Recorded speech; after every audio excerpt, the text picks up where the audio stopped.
Working as a nurse in the hospital can be exhausting, but I love it. The adrenaline of helping people, the fast pace, and the sense of purpose it gives me. It's why I do what I do. But one night shift changed everything, and I'll never look at my job the same way again. It started with a patient named Eric. He had been admitted for a routine surgery, nothing major, just something to fix a minor issue. I didn't think much of him at first, just another face in the sea of patients. But he seemed to notice me. At first it was subtle. When I'd come into his room to check on him, he'd smile a little too long or stare at me as I went about my work. "Thanks for taking such good care of me," he'd say every time I adjusted his IV or brought him his medication. His tone was friendly enough, but something about the way his eyes followed me as I moved around the room started to make me uneasy. After a couple of days, Eric was cleared for discharge, and I felt relieved. But the sense of unease didn't go away. He made a point to catch me before he left, lingering by the nurse's station, leaning in close as he signed his discharge papers. "You've been great, you know. I'll never forget you, Nurse Jenny." I forced a smile and quickly turned my attention to another patient, hoping that would be the last of it. But it wasn't. A few days later, I started noticing strange things. I'd see someone standing just outside the hospital when I finished my shift, far enough away to not draw too much attention, but close enough that I couldn't shake the feeling I was being watched. At first, I thought it was just a coincidence. Big hospitals have people hanging around all the time. But then the phone calls started. We started to get calls at the nurse's station, asking to speak with me, where no one would speak on the other end. Just breathing. Long, slow breathing. It wasn't until I recognized the sound of that same soft breathing that I started to suspect Eric. I tried brushing it off, thinking I was just being paranoid. One night, after a particularly long shift, I was heading to my car in the dark hospital parking lot. I was tired and just wanted to get home. But as I walked, I got the feeling again. That prickling on the back of my neck. The feeling of being watched. I glanced around and didn't see anyone. The parking lot was mostly empty. I shook it off and unlocked my car, throwing my bag in the passenger seat. As I reached for the door, I heard footsteps behind me, quick, heavy footsteps. Before I could turn around, something cold and hard slammed into the back of my head. The world went black. When I came to, I was lying on the cold pavement, my head throbbing, my vision blurry, and there he was, Eric, standing over me with a wild look in his eyes. "Why didn't you answer me?" he whispered, his voice trembling. "I've been trying to get your attention."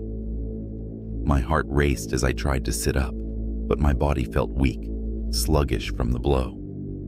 Eric knelt beside me, grabbing my wrist tightly. "I thought we had a connection. You were so kind to me, so perfect." His grip tightened, and I winced. "But you've been ignoring me ever since I left." I didn't know," I stammered, trying to stay calm, trying to think of a way out. His eyes softened for a moment, like he was desperate for me to understand. "I needed to see you. I just needed to talk." But his expression quickly shifted, growing darker. "But now I don't think you want to talk, do you?" Panic surged through me. I knew I had to do something, anything, to get away. I glanced around, trying to focus through the pounding in my head. My keys, my car keys, were just a few inches from my hand. Eric stood up, pacing in front of me, talking to himself, lost in his own delusions. I saw my chance. I lunged for the keys, grabbing them and scrambling to my feet. Before he could react, I swung my arm and jammed the key into his side as hard as I could. He let out a scream, doubling over in pain. I didn't wait. I ran. My legs weak, my vision still blurry, but I ran as fast as I could toward the hospital's entrance. I could hear him behind me, staggering, cursing, but I didn't look back. I burst through the emergency room doors, shouting for help. Security rushed in, and within minutes, Eric was pinned to the ground, handcuffed, and taken away. I'll never forget the look in his eyes as they dragged him off. Wild, desperate, like he still couldn't understand why I didn't feel the same way he did. After that night, everything changed for me. I love my job, but I learned that kindness can sometimes attract the wrong kind of attention. Eric went to jail, and I changed my routine, my habits. But every now and then, when I'm alone after a late shift, I catch myself looking over my shoulder, wondering if someone else is watching.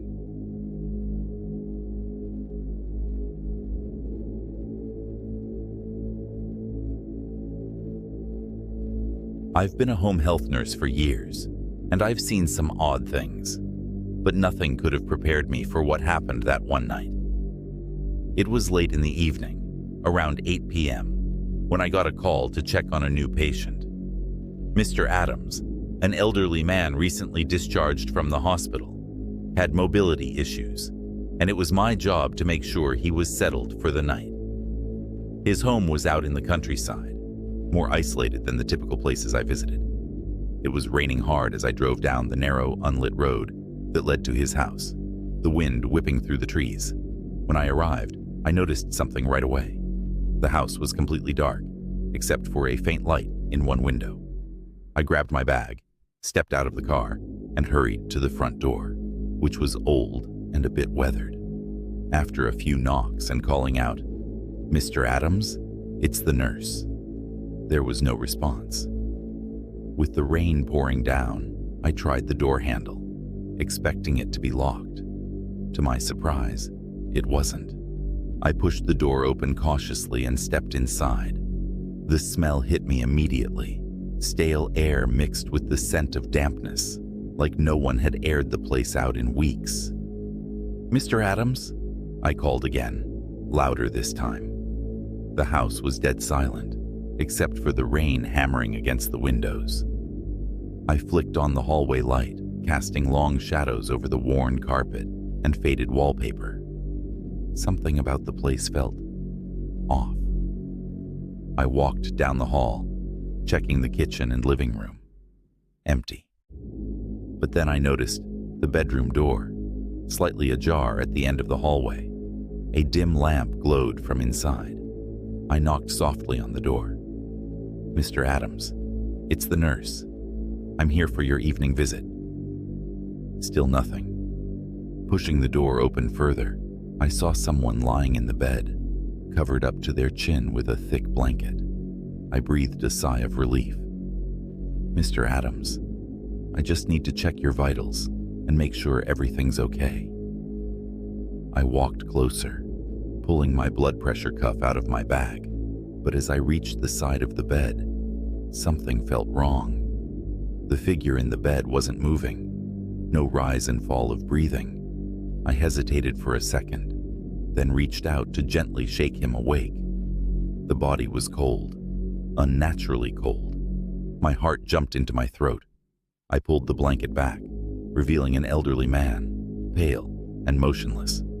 His eyes were wide open, staring lifelessly at the ceiling. He had been dead for a while. I stumbled back, my mind racing. This wasn't right. I was supposed to be checking on a recovering patient. What happened? As I backed away from the bed, my instincts screamed at me to get out.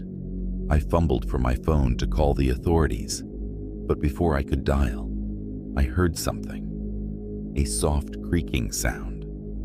Footsteps, slow and deliberate, coming from down the hall.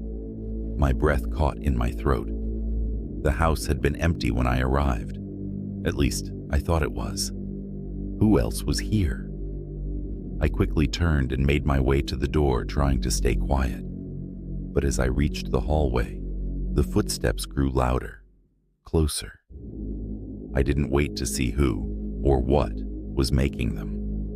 I bolted for the front door, throwing it open and dashing out into the pouring rain. I jumped into my car, locking the doors with shaking hands, my heart pounding in my chest. I started the engine and sped off, glancing in the rearview mirror. The house stood dark and still, the front door swinging in the wind.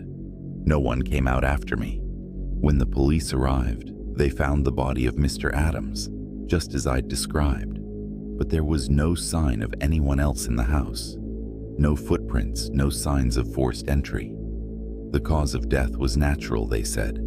He'd likely passed away days before my visit.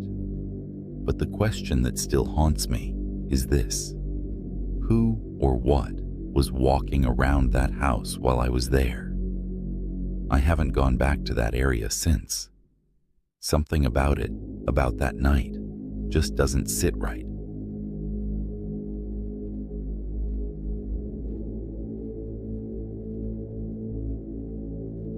Working the late shift as a nurse comes with its challenges: fatigue, stress, and the occasional odd patient. But there was one night that changed everything for me. It was a normal shift at first, one of those quiet nights where I'd catch up on paperwork and routine checks. But by the end of it, I wasn't the same. It was around 11 p.m., and the emergency room had slowed down. We had a few patients, nothing too urgent. That's when a man came in, roughly mid-30s, scruffy and jittery. His name was Jack. He'd been complaining of stomach pains, but something about his eyes unsettled me. They were frantic, darting around like he was constantly on alert. I brought him into one of the rooms and started asking the standard intake questions. He wouldn't give me straight answers. His responses were vague, like he was distracted by something. His eyes kept following my every movement, making me uncomfortable. When I asked if he was on any medications or had taken anything that might explain his behavior, he just smiled in a way that didn't feel right. But there wasn't enough to escalate things, so I continued with the basic exams. As I left the room to grab the doctor, I could feel his eyes still on me, even after the door closed. I tried to shake off the weird feeling. Patients sometimes act strange, especially at night. Maybe he was just nervous or in pain, but something gnawed at me. Something about Jack felt wrong. About an hour later, I went to check on him again, only to find the room empty. His chart was still on the bed, but he was gone. I called for security, figuring he might have wandered off to the bathroom or left against medical advice. The cameras didn't catch him leaving through any of the main exits, so he had to still be inside somewhere. As I walked down the hall looking into different rooms, I started to feel uneasy. The hospital was eerily quiet, the kind of silence that feels like it's pressing in on you. I turned the corner toward the back of the emergency room, where the staff break rooms and storage closets are. And that's when I saw it: Jack's shadow, standing at the end of the hallway. "Jack?" I called out, my voice echoing slightly. "You need to come back to your room. Are you feeling okay?" He didn't respond. He just stood there, his back to me, completely still.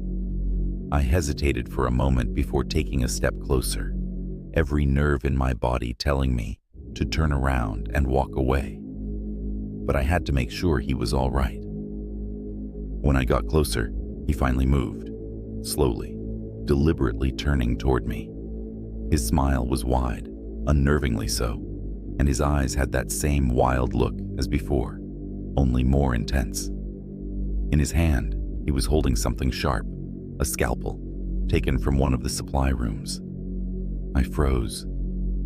"Jack, put the scalpel down," I said, keeping my voice as calm as I could, but my heart was racing. "You're not well. We can help you, but you need to put that down." He didn't listen. He took a step closer, the scalpel glinting in the dim light. I knew I needed to move, but my legs felt like lead. He was getting closer, his smile growing wider, the scalpel still clutched tightly in his hand. Finally, I snapped out of it and bolted down the hall, back toward the main emergency room. I could hear his footsteps behind me, quickening. My breath came in short, panicked bursts as I reached the nurse's station and screamed for help. Security came running, but by the time they got to the hallway, Jack was gone again. They searched the entire floor, but he had vanished. The police were called and we locked down the hospital, but they never found him. For days after, I couldn't shake the feeling that Jack was still out there, watching, waiting. I changed my routine and kept my head on a swivel. But no matter how hard I try, I can't forget the look in his eyes or the sound of his footsteps right behind me.